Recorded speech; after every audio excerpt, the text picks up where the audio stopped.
I don't think you can stand on stage and tell advertisers to go fuck themselves and then be shocked when they stop putting money into your platform.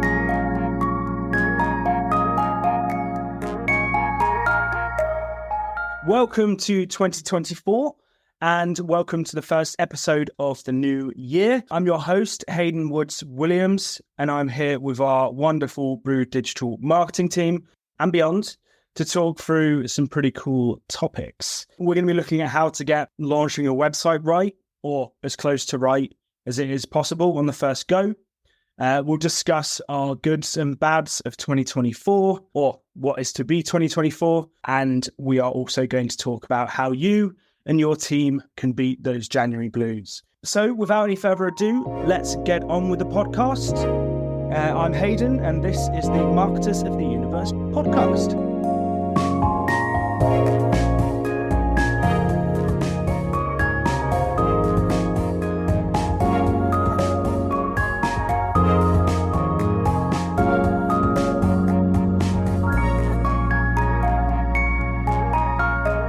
So our first topic today is going to be basic marketing things that you need to be doing when you launch your new website. And we've got three of the team looking at this topic today. We have Kieran O'Neill, who is by title account manager. By what he actually does is everything else other than account management. He's really a superstar in the team. We have Rich Harper, who is the head of digital marketing services, leading the team from the top. Lots and lots of knowledge from a long career in digital marketing. I think he may even remember offline marketing. I don't know. And also we have Jason Morris, who is our SEO marketing manager. Jason tells us all the time what we're doing wrong when it comes to SEO, and he can probably help you out as well. So to kick things off, I'm going to ask each one of you if I can have one tip that someone must consider when they start thinking about launching a new website. And I'm going to start with you, Rich, if that's all right. Yeah, of course. I wasn't offended by that joke about offline either. Did start my career in newspapers though, so there's probably some truth in that. So one tip when launching a website, make sure you're launching a new website for the right reasons. And when I say that, the right reasons are that the website is focused on your customer. Too many businesses see a website, I think, as a necessity for their business, which probably is. And then every 2 or 3 years, they get to a point where they redesign it, relaunch it. And I've been in that position in the past, generally because they're a bit bored or they want something fresh, they want something new, not actually really thinking about what is the rationale or reason behind that website. So really consider what the website is for. The website is for your customer, and then design the website around that customer. That's a really good point. Kieran, can you give me a tip, please, for someone launching a new website? Test everything. You want to be testing your automations. You want to be chatting with your CRM email guys, making sure that if people are signing up, people are being signed up. That's always a nightmare, especially if you're spending all of that money on your marketing. You've spent all of that time and effort with launching a new website or even a new brand. This also falls into making sure that your discounts work. If you are offering a kind of a launch discount, got no 404s, that basic testing just goes for miles because it makes sure that your customer has an efficient journey. I'll come to you in a second, Jason, to add to that, but I think customer journey there is really interesting. Do you think customer journey is something we should plan before building a website, or is it something that we build and then start considering once the website's live? The customer journey is massively important, and it should be a consideration from the beginning. When you talk about the kind of process of building a website, you instantly jump to the visuals, you instantly jump to what platform is it going to be on? I need a WordPress site, or I need a different CMS platform, or I need it to be headless CMS, blah, blah, blah. All these technical questions that need to be asked. Then we jump straight to the designers. Can you make this look pretty? Here's my brand guidelines. Here's my logo. Here's my pictures. And we forget the utmost basics of what a website is supposed to do. The customer journey is massively important. Planning should start at a wireframe stage where you are planning the navigation within the site. How are people going to find information on that site is critical in terms of the success of the site. So for me, before you start thinking about colors and design and you start thinking about content and platforms and technical aspects, is to really hone in on what that customer journey is. How are they going to get from A to B? How are they going to find information on your site? And ultimately, how are you going to get a customer to inquire or to convert if that is your ultimate goal? Thank you, Rich. I'm sure there's more to discuss around customer journey, but I do want to quickly jump back to Jason. Jason, what is your one tip? Yeah, it would definitely be echoing what Kieran and Rich has just stated. So ensuring that you're thinking about the user first, looking at it from an analytical and an SEO perspective and how you rank. Google is absolutely massive on user behavior. So if you were, say, redesigning an old site or looking at competition, look at those pages or the level of the kind of funnel or the journey where people are like exiting or bouncing quite quickly or not engaging, and make sure you have those fixed. And just to echo what Kieran said as well, is test, test, and test. Share it with people and teams that you know are going to be critical, because it's quite important at that stage. Google will recognize and say, oh, cool, new website. Oh, actually, people are dropping off. There's 4 or 4 pages. There's this, that, and the other. And it can take some time to actually climb back from that. Okay. So it's worth getting it right from the get-go. So test, test, and test. Yeah, it's interesting you say that about who you get to test as well, because I know personally I'm terrible at testing. So I think you have to go and find that person who is a bit of a pain in the bum and will actually pick up those issues. One thing that I think is quite often forgotten about is mobile first. Do we still think mobile first is the way that companies should go? And I think about that from a B2B screen as well. Yeah, so historically, it's been transforming to mobile first, but it does depend on the actual business. So SaaS, for example, or more technical type businesses, a lot of the users use desktop over mobile. Thanks, Jason. I think as well, when we talk about mobile first design, I still see we design a site, we design it for desktop, and then we just basically move all of the components into a single column view for mobile. That's not really designing for mobile first. That's just stacking elements to fit onto a smaller screen. If we're going to do this correctly, consider how you've got a mobile version of the site to engage mobile users and a desktop version of the site, not just stacking the desktop columns into a single view, which then inevitably creates a really, really long scroll on your phone. Yeah, I think tools like Hotjar can help you realize just how quickly people do get bored of scrolling. I want to quickly ask, when we're building a website, there is this big focus on perfection, and we've chatted a little about testing every single thing and having to get it right. Do you think that the website has to be perfect for launch? Kieran, I'm going to go to you first. No, it doesn't. I would make sure that there is a way for people to be able to actively engage or provide surveys or feedback, and you can then you have the ability and your team are prepared to react to that and make changes. So no, it doesn't have to be perfect, but I would say, going back to the customer journey, that needs to be nailed. Nail your customer journey. The website can be tweaked and improved as you go along. Yeah, a website is an evolving thing.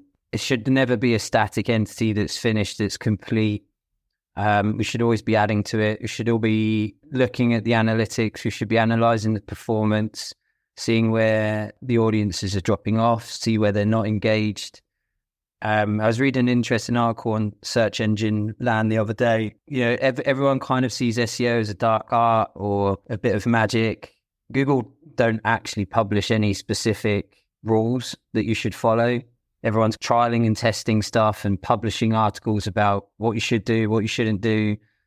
Ultimately, Google want you to be building a site for the end user. They value the user experience. They value engagement on the site. And you can see that from metrics now that have changed within Google Analytics and GA4. So it's really important to get that, like we've already said, and it seems to be the running theme, really get that user journey, that user experience bang on. And then success in search world and stuff like that will follow, rather than building a website for Google and ignoring the visitor. I'm going to kind of build on that a little bit. You mentioned about not building a website for Google. Do you think that's possible these days? And this is probably a question for you, Jason. So there's foundation and fundamental bits and pieces that you need in place on a technical front. So page load speed. So that's very important. It's a very, very user experience positive. So Google loves that. So there is some fundamentals dev-wise, and you should have these headings and URLs should be this long and blah, blah, blah. But what Google loves is something that's human as well and new and organic, and it's real and it's engaging for someone that's searching for that topic. I would say as well, Google is massively important. It still holds the majority of the market share of search. We all know that. But there's lots of new technologies. We probably don't have enough time right now to go into all of them. You're going to have the rise of AI search. You've got investment in new AI search engines. Jeff Bezos has just invested in, I think it's Perplexity.ai. Google's investing heavily in AI as well. The way that people search now, things like voice search and stuff like that. So there's lots of things that we need to be optimizing for, which is why I don't think you should put all your eggs in the Google basket.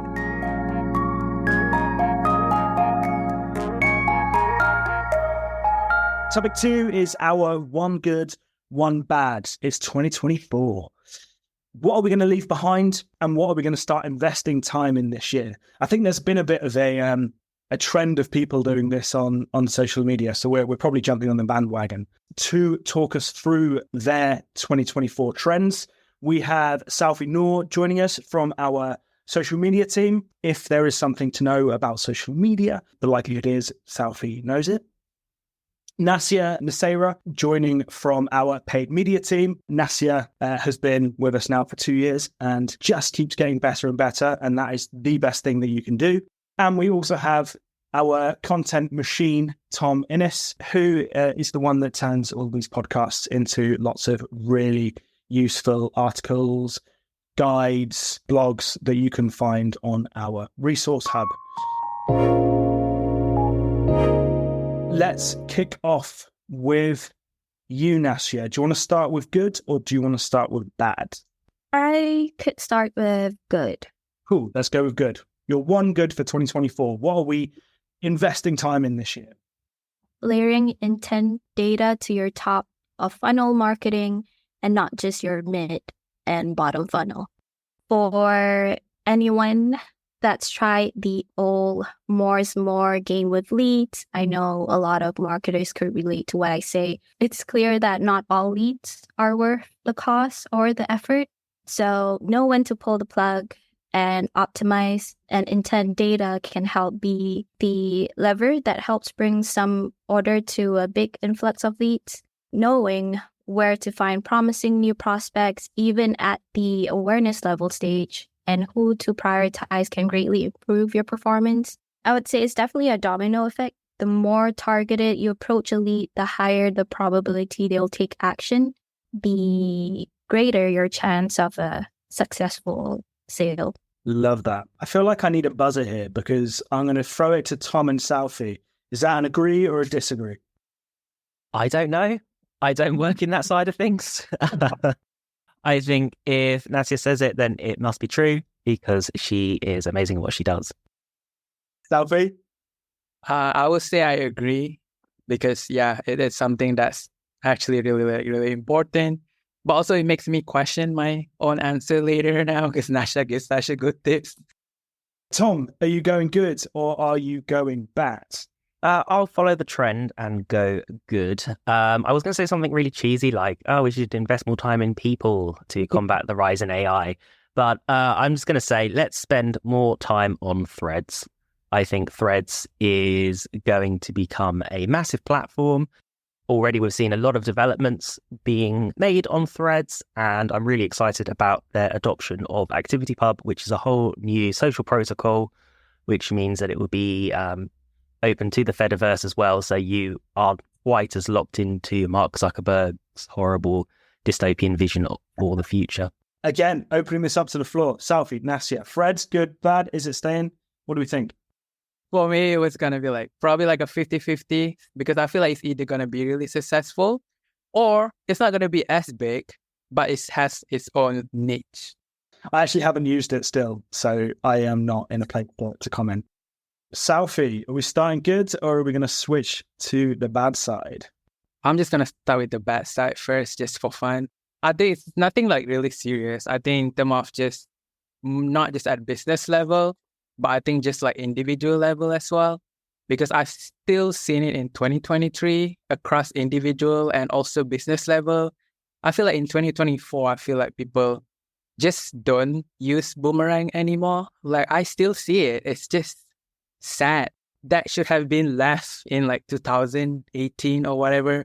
But I still see it in 2023. So it should, especially for businesses, just choose, do you want to post pictures or like something static, or do you want to post a video? Because at least those two have some sort of value, you know, pictures, people would click on it, boost your engagement, videos, good for awareness, connect to your audience. But no, just no. Like I feel like let's just stop that. No boomerang in 2024. That will be my bad one that I really hope I see less and less, or just none. I'm going to have to delete all of my boomerangs now. Been saving them up for our 2024 marketing strategy. Tom, Nasya, agree or disagree? I agree. Boomerang seems kind of outdated to me. I don't know. Maybe it's just me. It's a personal opinion. I'm so behind generally on social media trends. I haven't actually even got around to start making boomerangs yet. So I'm going to be embracing them fully in 2024, just like I have reels, which are quite new to me. I'm sad to say. Maybe we need to merge your boomerangs and reels so that you've got some brand content there. Let's go back to Nasya. I think you now have a bad for us. What are we leaving behind in 2023? Not tailoring your content. This goes back to my good point, which is how do you tailor your content is by using all the intent data that you have. Example scenario, let's say you have a sports equipment website. Person A searches online for best running shoes for marathons. This tells us that you're not a beginner runner, most likely at the researching stage for the best shoes out there. Then you have person B who's looking for best deals for light jogging shoes. So they're probably just starting out their fitness journey and more primed to buy right now. As you can see, those two different customers or users, the intent differs from what they're looking for and the info that they need. So you definitely need to tailor your content and serve two pieces of content to this audience, even though they're both looking for running shoes. I will throw it out there, but I don't think anyone wants less tailored content. What do we think, Tom and Southie? I don't, personally. Although at the same time, it might save me money because targeted ads are surprisingly compelling. So maybe if we have less data collection, everybody will be slightly happier. My answer would be kind of like Tom. I think for businesses, I'll be like, oh yeah, that's good. But for me personally, no, stop targeting. So it's like a biased answer depending on my situation. Everything is super targeted to me at the moment is around babies. So there you go. Tom, you're bad. What are we leaving in 2023? We are leaving X, formerly known as Twitter. I think 2024 is the year that we say goodbye to Elon Musk and his hubristic attitude towards social media and the contempt that he generally has towards its users and especially advertisers. I don't think you can stand on stage and tell advertisers to go fuck themselves and then be shocked when they stop putting money into your platform. I think his leadership is atrocious. His views are abhorrent. And to be honest, his acquisition of Twitter will possibly go down as one of the most disastrous business decisions probably since AOL and Time Warner. Wow. Let's let that one sink in. This is where there should probably be some kind of disclaimer, but I'm going to go the opposite and say that all of Tom's opinions there are endorsed by me. I'll go harder, don't worry. I mean, like, that's if Twitter stroke X is even around this year. I mean, he can afford to run it forever and ever, but it's going to be valued at basically nothing. He's lost 15% of its users since he bought it. It's down 71% in terms of its valuation from when he purchased it. I think he's bored of it and he'll probably move on to something else. I mean, he doesn't even know what he wants to do with it. Is it an AI app? Is it the everything app, a communication app, a banking app? Or is it just a place for racist trolls to congregate? Anyone going to go against Tom there? Cool. X, goodbye. Great for football news, though. Oh, I take everything back then. Yeah, sorry. I think it's going to have a thriving year. That is so good. I think I might even leave the swear word in. It's so good. Put an explicit content. It's his words. He said it 3 times and then deliberately, intentionally called out the CEO of Disney. One thing I do quite like that they've done is the context on ads. So when you get targeted with the admittedly awful ads on there, someone from the community below has gone, this is absolute rubbish. And that's quite a nice thing that I think could be taken elsewhere. Other than following the NBA, it's totally useless. And even now, you open up a thread in there and there's just so much rubbish. Yep. I mean, just this week, screenshots were going around. All of these verified accounts were basically saying, I'm unable to do that because it goes against OpenAI's policy. So there's just a massive bot problem on there as well. So any engagement that you are getting from, to bring this back to an advertiser perspective, anything that you are putting on there, you can't guarantee that any of it is legitimate. Bosh. There you go. The microphone is on the floor. Selfie, I'm going to pick it up for you to finish this off. No pressure. Luckily, we're finishing on a positive note. What are we keeping in for 2024? I guess since last year or maybe 2022, we start seeing the rise of a more short form content and all. But I think I've been kind of reading a lot more. I think moving forward, that's good. But the focus kind of should be more on snackable content. So it's not so much oh, Taufik, my video is 30 seconds. That's short form. But if you have a 30-second video, then you're sharing 10 tips in 30 seconds, that's not actually snackable. That's a very heavy snack there. So, need to find the right way of what is actually snackable for your brand, for your product and stuff. So I started seeing some brands across different businesses trying to do it, finding the right balance of being simple, but also actually engaging. So I think that is something that all businesses should continue to explore more this year. Tom, Nasir, are we in agreement or are we disagreeing? I would say I agree. If you're trying to give me a bunch of tips, 10, 20 tips in one, let's say a 30-second video, I probably maybe 30% would actually stick in my mind. So yeah, definitely finding the right balance. Yeah, I would agree with that. It's about ensuring that your content has enough value without being overwhelming. But just to sort of counter that at the same time, on my Reels journey, I've discovered a lot of people do follow for part 2 and then you can never find part 2. And I really hate that. So if you are going to put content out there, try and make it one cohesive, completed thought rather than splitting it up into lots of videos that people then have to go and find, because I don't think the attention span is there.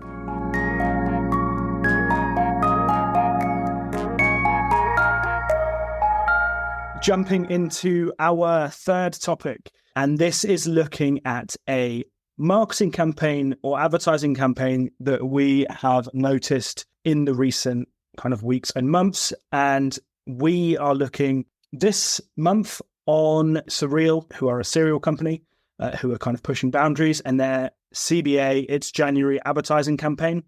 Speaking to us today about Surreal, we have Mark Bundle. Mark is our senior email marketing manager. He has a background in law and is the best person in the team to keep us all in line and make sure that we are following the rules and doing things the right way.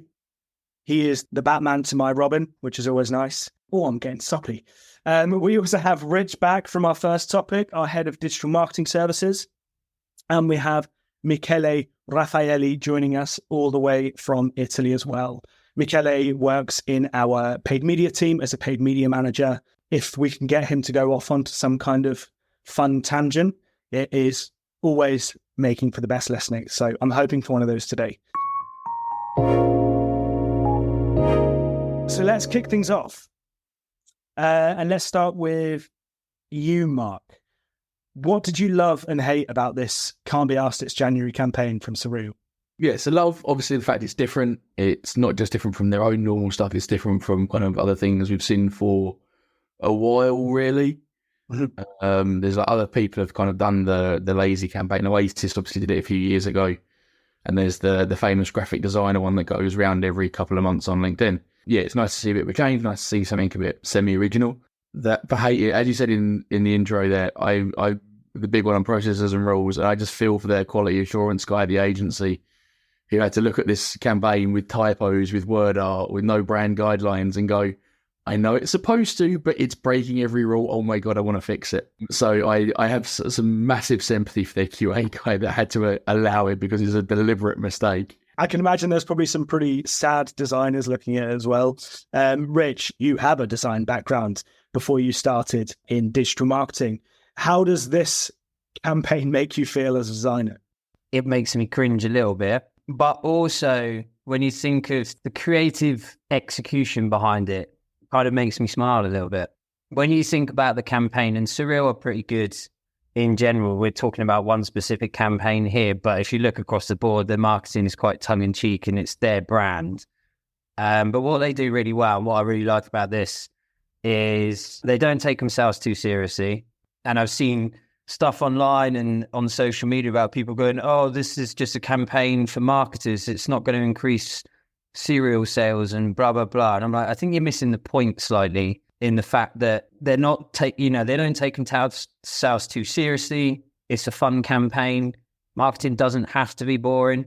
I think I disagree with it being about marketers there, because actually you look at the typos and, the word art, like those are things that, looking around the room to make sure everyone here is in a generation that did go use word art when they're at school or kind of starting out in their first couple of jobs. And it plays on that nostalgia thing, right? Yeah, it's nostalgic. It's fun. People like fun. People like to have fun. We don't need to be serious all the time, which I think is what Surreal do really well. All of the spelling mistakes, the word art, the stick men, all of that sort of stuff, all pins the campaign together in the fact that it's January and no one can be bothered. I disagree with a lot of the comments I read that it's, playing to marketers. It's not. That's where you're missing the point. And marketers are sitting there going, oh, it's not going to increase sales. Probably not the objective. When we talk about brand building campaigns and stuff like that, you can take your revenue head off and bits and bobs. What are the biggest growth drivers for brand campaigns? Are fame and memorability, and this campaign does both of those. I'm going to chuck it over to Michele now. Do you hate it or do you love it? I wanted to listen to this podcast to understand that. I'm in between. I do agree with what Mark said. It's not original. That's true. But I think it's very well executed. So I'm trying to look at this campaign from both of my eyes, the marketer one and the potential client. And one part offend me as a marketer and one excite me as a customer. We were mentioning in a conference the other day, but apparently we see every day between 5,000 and 10,000 ads each day. If these numbers are real, this type of campaign, it's definitely something that I remember across those 10,000 ads. So from that point, it does work. Linking to what Rich said, because I'm data-driven, looking at the search terms trend from Google on this Surreal brand, it actually did the trick. It did generate, in the last 30 days, a huge spike of traffic coming from the brand name. So it did work in terms of awareness. I don't have visibility on their numbers, but I'd love to see an end-of-month report from Surreal to see how this activity impacted sales.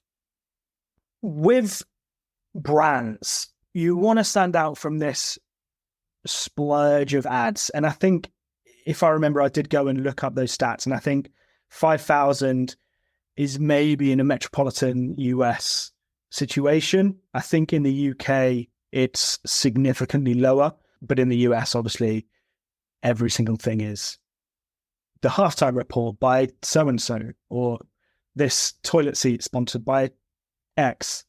So that's maybe why that's so high. Anyway, I'm going off on a tangent.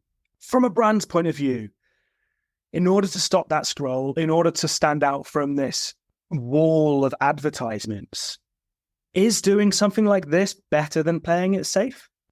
Doing something to stand out is always going to be a good thing. Well, it's always going to be a thing that's going to get eyeballs on your brand. Obviously, we discussed earlier on about when things sometimes you go a bit different and it goes badly. See Mr. Musk and Twitter X. It's trying to be original, which I think Surreal as a product is as well. So they kind of almost stand true to their brand ethos while going off on one marketing wise.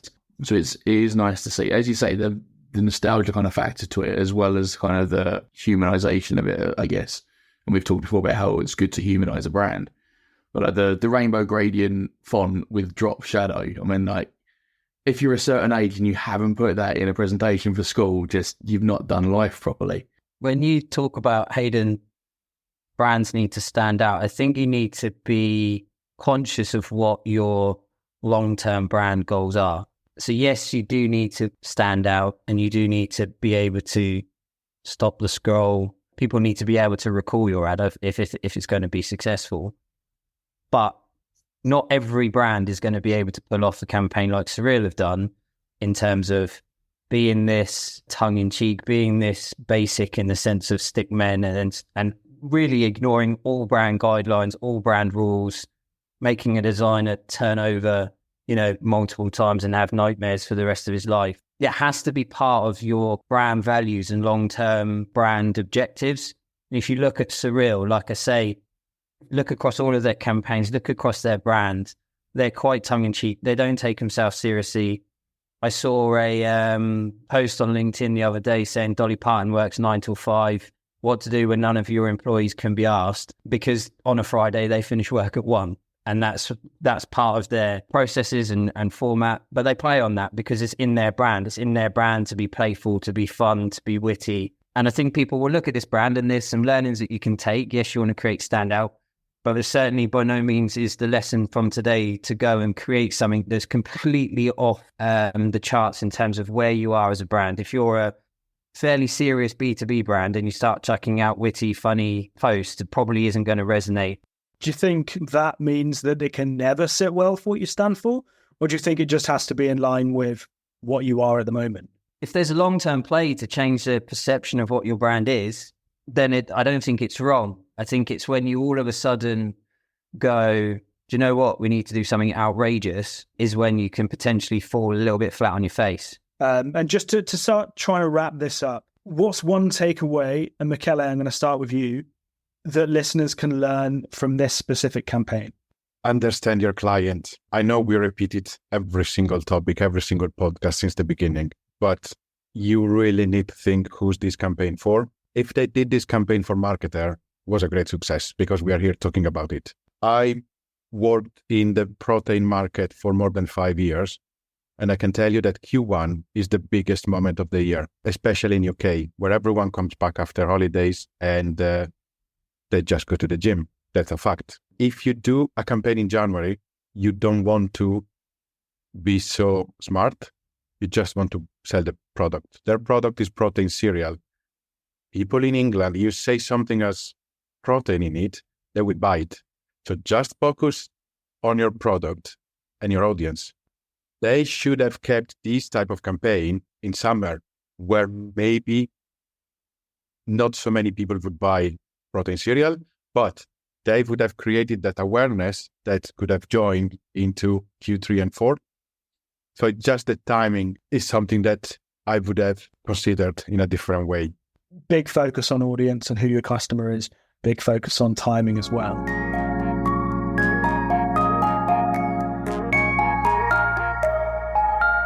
On to our final topic for this podcast. Very topical again. I know some people suffer with this, some people don't, but this is all about fighting the January blues and how you can keep your marketing team or any team positive in the post-Christmas blues and actually just in general. We have 4 panelists on this one. We've got Kieran rejoining us. We've also got Tom coming back, and we'll find out if he's going to be as fired up as he was about X.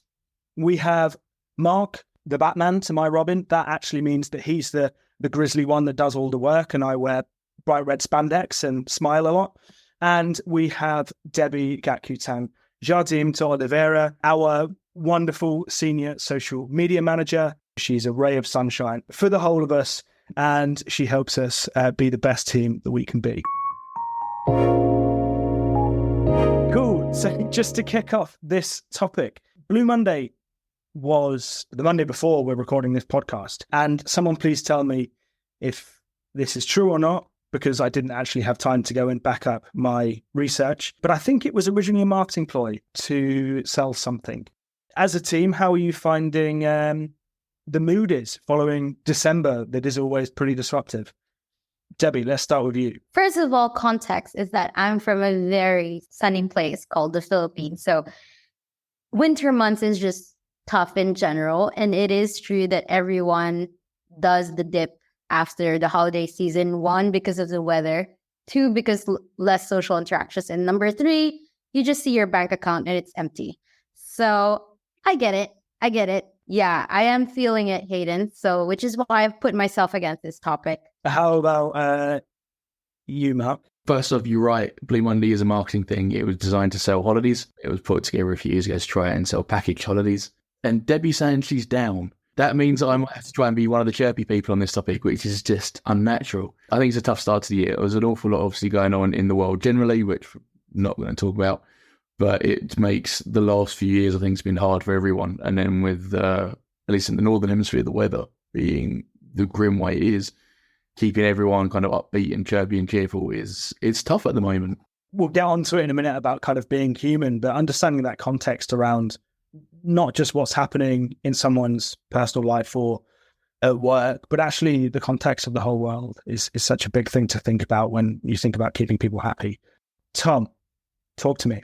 January is kind of a difficult time of the year, isn't it? I think on the same breath, though, like the January blues is a little bit unfair on January. I like to spread my blues across the whole year. I'm also like super worried that if Mark and I have to carry the positive element of this podcast, we'll probably fuck. As Mark said, it has been a really difficult 12 months, to be honest, and everybody is trying to go into this year with the sort of positivity and the it's going to be better. But like we've been burned from 2020 onwards.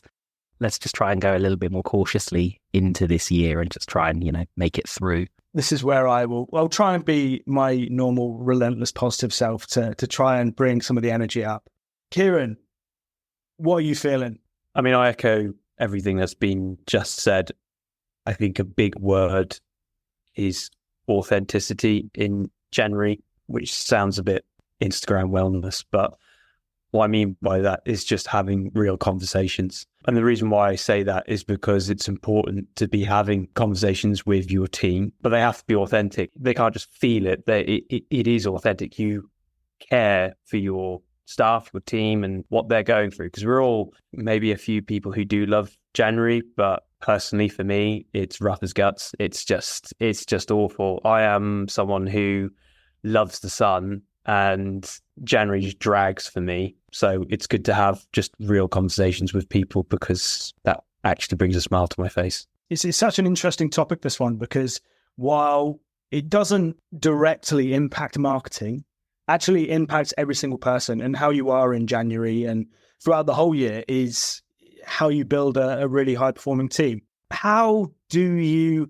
stay motivated? And we've spoken about authenticity and being human. And how do you motivate the team members around you when, the nights are long, the days are short, it's cold? How do you do that? I don't know why fearless leader Rich is not actually feeding into this conversation, since he is ultimately responsible for staff well-being and motivation, and he is the relentless he is the relentless joy of the team. So I might just call him out, drag him back in. Rich, what are you doing to try and motivate us all and keep us going in this difficult, dark period of the year? You want a response to that, do you? I want to know, or I'm going to my rep. That enthusiasm was inspiring, Rich. I am an inspiring leader, Hayden. That's right. What are we doing to encourage? We don't treat it as January as a new year. I think we take the fact that we had a really successful 2023, and that doesn't really stop now because it's a new year. It's not a reset. It's continuing on from where we left off last year. Continue those building blocks. The past is just the building blocks for your future, so to speak. So I'm not a big believer in resolutions and stuff like that because no one keeps to them. And if you're going to start something, you can start it whenever. If you want to start eating healthy, do it whenever. If you want to start exercising, do it whenever. There should never be a valid reason. So January shouldn't be seen as this kind of like, oh, we've got a whole 12 months ahead of us, blah, blah, blah, doom and gloom. It's not. It's just a continuation of the success we've had. So it sounds like celebrating success, but also not just doing that in January, doing that the entire way through the year and trying to not change the culture that you've built in a month. I actually want to say something, which is, as much as I love that, Rich is there to think about my well-being, I would like to think that my well-being is my responsibility as well. For you to put that on your manager, on the culture of the company, I don't think that's something that is on your benefit. I know that January is coming and I know I'll be depressed in January. And it's something that I've known for like the last years that I've moved to England, actually. So this is not like a surprise to me. So I think it is something that you have to prepare yourself. And what I've done is I've went mental. So I've enrolled myself in a gym class. I've downloaded an app. I'm reading this book. I'm looking at like atomic habits and like things that will be good. I'm surrounding myself with positive people. I'm trying to like do things that I know that will make me happy and will make me motivated. Because this is like in a relationship, it's a conscious choice to make things work. And I think that's something that you need to do for yourself. You need to make things work for yourself. You need to control your environment and just hope that, your mindset will follow the same. There's a middle line to be drawn between it's all on you and, your manager and the company should be looking after you of it's okay to not be okay. You don't have to be happy and happy the whole time, absolutely. But you've got colleagues, maybe friends that are around you, hopefully friends outside of work around you. And I think it's important that, people do get depressed or low at this type of time of year. It's because of the weather, because of the money's all gone over Christmas, whatever. But just make sure, I guess, you're reaching out to people around you. If you see someone struggling or if you notice that there's a change in their behaviour, make sure you're reaching out, make sure you're making those human connections and trying to make sure that you're like just really looking after each other, I guess. Is there some responsibility as us as leaders and team members to actually make sure that it is visible and it's acceptable that actually on some days you're running at 60%, some days you're running at 90%, some you're running at 10%? Yeah, I might just wade in here because I'm reading a book on relationships. I've hit that point in my life. And it's the whole thing around the percentage thing. The percentage. So you get home and, couples are going through, similar stuff that teams will be going through in January. So it's the same issue. And what it is a simple thing of one partner will go, I've got 20, and the other partner will go, I've got 40. And it's just a percentage. It's going, how much can you throw in to this evening or this relationship at this point in time, and managing the expectations and going, okay, that person is completely on the floor. So actually, as a team or as a unit, you come together and you collaborate, you make that thing work. And I think that's important in relationships and in teams, which are, technically that is a relationship. That's a bond that you have together, especially marketing teams. I mean, you fight fires together. You soon build a bond. And so there's a lot with that. There's leading with clear communication. There's managing expectations by telling your staff, look, book in time for you to be able to disconnect. And as Debbie said, making them aware of what's available to them. And if there isn't anything available to them from the company, whether that's a wellness call with someone, it's showing them, what can happen, but doing that in an authentic way. Just going back to managing expectations to be able to schedule in team bonding for the year. So if you've got socials or you've just got, we can have like an after work drink. It doesn't have to be anything special, but going for what, I like to call a halfter, which is a half pint after work. It doesn't actually have to be alcoholic or what have you. It's just that type of thing that just goes, look, let's just down the tools and just be a team without a project or anything like that. Just be a team. I think that's really, really important to do. I mean, we are a completely remote team. And because you are a remote team, sometimes you have to make those things. You have to, it seems unnatural, but the more you kind of put in those social chats and those social meetings, those after work afters, those things only happen if you put them in, and they only start becoming natural once you get through a couple of them. Anyone else got anything to add? Because my timekeeping has been shocking today. Just to reach out and ask if you're all right, Hayden. Do you know what? I'm good. I think one of the big challenges that I've had coming into the new year is lots of meetings and very little time to kind of get the feet under the table, which is a challenge and makes you feel sometimes a little bit like you're always playing catch up. But having a team around to kind of talk about that is really important. And one thing that I'm going to give away for free today, we haven't done this for a while, but I try and do a process called fill my cup or empty my cup when I'm looking at my meetings during the day. Just make a little mark on each one, color them in Google Calendar. Green, if they fill your cup, so they energize you. Red, if they take energy to do. And what you want to make sure is that you don't have a day that is just full of red meetings that are just going to sap your energy for the entire day. You try and balance that.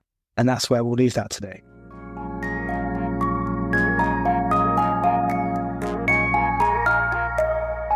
That is sadly all we have time for today. We have 100% gone over time, so apologies for that. But thank you so much for listening. We hope that you found the snippets in this session super useful and you're able to go and put them into your own marketing strategies. Hopefully you're able to take them, particularly this last session, and take them and help build and make sure your team is doing okay. We love that you've made it this far through the listen. We really enjoy making this content. And if you know of anyone, friends, colleagues, parents, whoever it might be, who would enjoy listening to the show, please do try and recommend. Feel free to comment on whatever podcast platform you're using to listen to. Thank you so much for the Brew Digital team for all the research and energy they put into today's session. Hopefully it's filled their cup a little bit. And make sure you do check out any past episodes. Subscribe on whatever platform you use to listen to your podcasts, and we will see you in the next one. I've been Hayden, and these guys are the marketers of the universe.